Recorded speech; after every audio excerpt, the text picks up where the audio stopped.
5, 4, 3, 2, 1. I'm John Miglash for the Wisconsin DMA and the International Society for Strategic Marketing. Well, I've got the promo going on the next week Thursday. We'll make it next week Thursday. We're going to do a webinar on the ROI from AI in 90 days guaranteed. That ought to be something. And we're just sending out our second test, which is great because we'll have some results soon. And we're pretty busy. But we're looking for one or two more good clients to run our risk-free test. So join me, mark it down. We'll make it noon Chicago time, 1 p.m. Eastern time on Thursday for the AI ROI 90 days risk-free guarantee. Okay? There you go. What a deal. So let's dig in. Okay. So we've got record online. We actually made the projected record. Okay, they were looking for 9.4 and they made 9.42. Yesterday it said that they'd only made 9.2, but there's some late numbers that come in. And so they made it. And so then that's from Adobe. The big winners, I'll just jump over to the Adobe. Why not go right to Adobe? The big winners were retailers who offered buy online, pickup in store, which I had, we had what we'll call it anecdotal evidence because my son worked at Kohl's on Thursday night. I think he actually worked on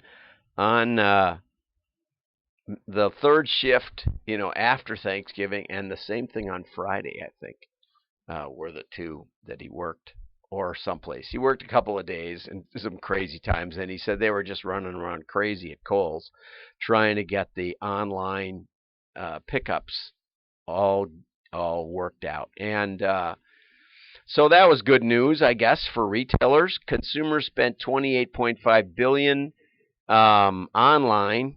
And I guess the retailers did okay too.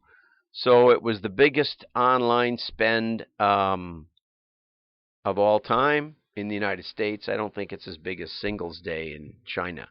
But, great data. Okay, more news. The marketing word of the year. Marketing word of the year is personalization. Okay, personalization. And this was voted on by the Association of National Advertisers, and they picked this word, signaling marketing's holy grail from brand-centric to consumer-centric, which is interesting because none of these things had anything to do with consumers. Brand purpose, artificial intelligence, transparent, none of them. Programmatic, nothing in the last 5 years. So I think that's probably a good trend. But I thought that it was interesting because I went over here and trended. Let's see if that. Oh, yeah, there it goes. So I looked at the trends. Didn't PDF very well, but I looked in the trends in personalization as the term, its usage since 2004. And as you can see, it chopped off the note there, but it doesn't change. It keeps on going like this, boom, boom, boom, boom, boom, boom, boom, like a heartbeat. And it seems to go every year late in the season like this. It's probably because every year it's predicted that personalization will be more important and more important. And that may not be true, as we know. So just saying that these voters may not. There's only 341 of them, so it's not a very big sample set. They may not know what they're talking about whatsoever. But that brings us to another article, which I thought was good, and it starts out the intent data. We're looking into intent data now. And what is intent data? Well, first of all, the idea that more data is always better has been soundly debunked. Of course, because the more data you have, the more spurious correlations you get. which leads to confusion. Right, and you can correlate anything, as one of my interviewees, who was a real data scientist, said, the more data you have, the lower the p-values, which means the greater the likelihood that or the unlikelihood of disconfirmation, as far as I understand it. But he's right. You can correlate anything with enough data, and even random numbers in pi.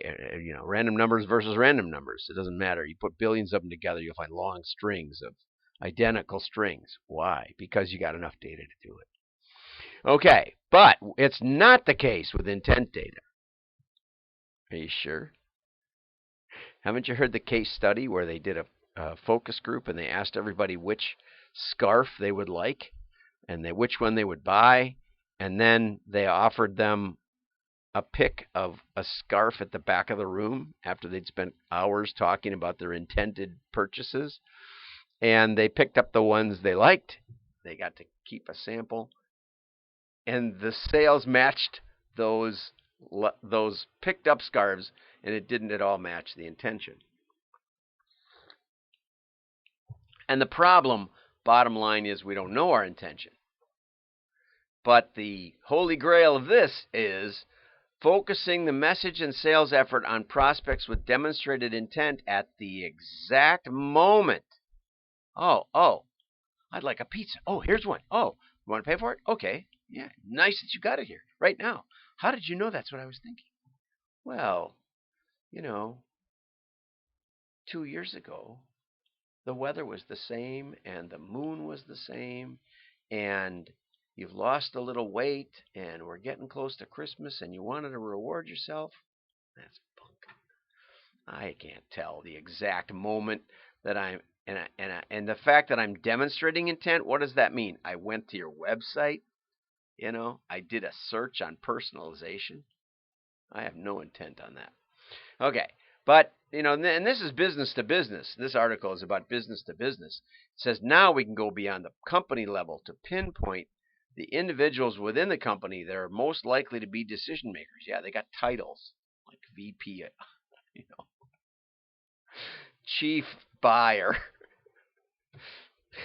I'm sorry, I don't mean to laugh at this stuff, but let's talk about, and this is where I wanted to get, the 10 principles of the direct response mindset.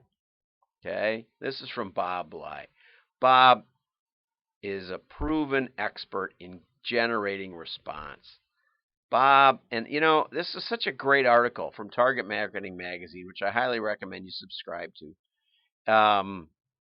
because the direct response mindset affects how you make an offer, affects how you put a mailing piece together, but it can also affect your website, your conversations on the phone. We're going to talk about that tomorrow.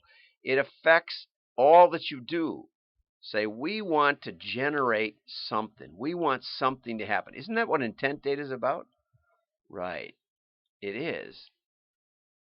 But asking for the order might be more powerful, and setting it up right. Bob Hacker said to me just a year or two ago he was going to get back into copywriting. Why? Because he said, we have this idea that if we get the offer in front of people at the right time, they're going to make the right decision. They're going to buy from us. Is that true? It's more factors. More factors. He said if you had 100 people in a room that already said they were going to buy something, say a car, and you had one guy who knew how to sell cars, and you had another guy or 2 or 10 that just, pointed to the car. It's beautiful, beautiful, makes you feel good. Vroom, vroom. Low price, high quality, vacuous stuff that you see on car ads. He said the guy who knows how to sell cars would be over there selling cars. He'd get a huge proportion of the sales. So how you make the offer is the lost piece. No one cares. I look at catalogs. They have no copy, no QR code, nothing.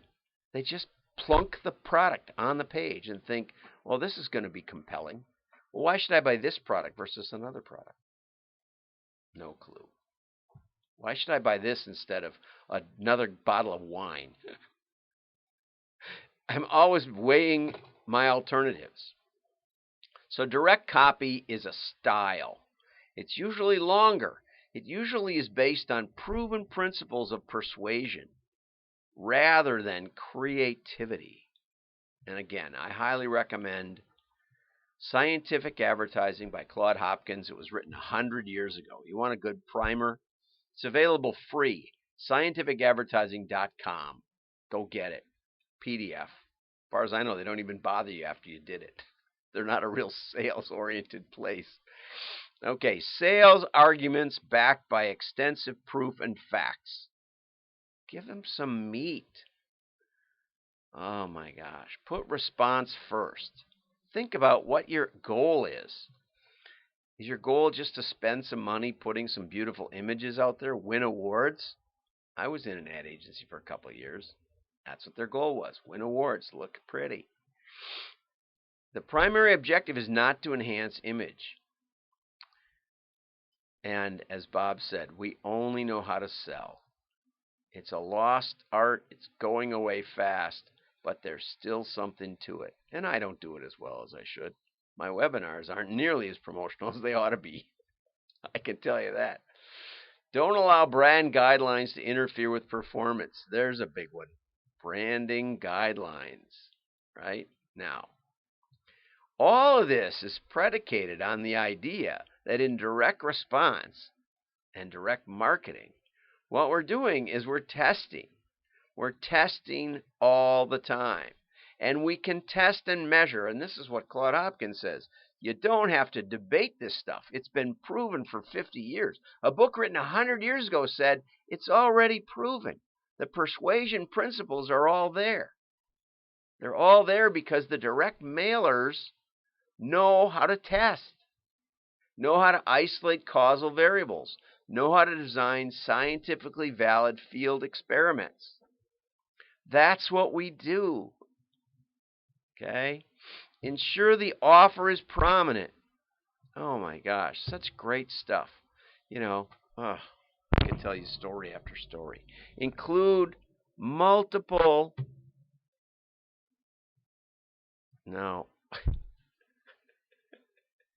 multiple call to action. I should have highlighted that. What's a CTA? It sounds like a subway system in Chicago, Chicago Transit Authority.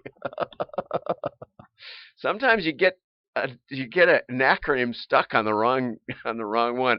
I was looking at NLP, which is something in speech recognition, natural language something. And it's also neuro-linguistic programming, and I couldn't get that. Okay.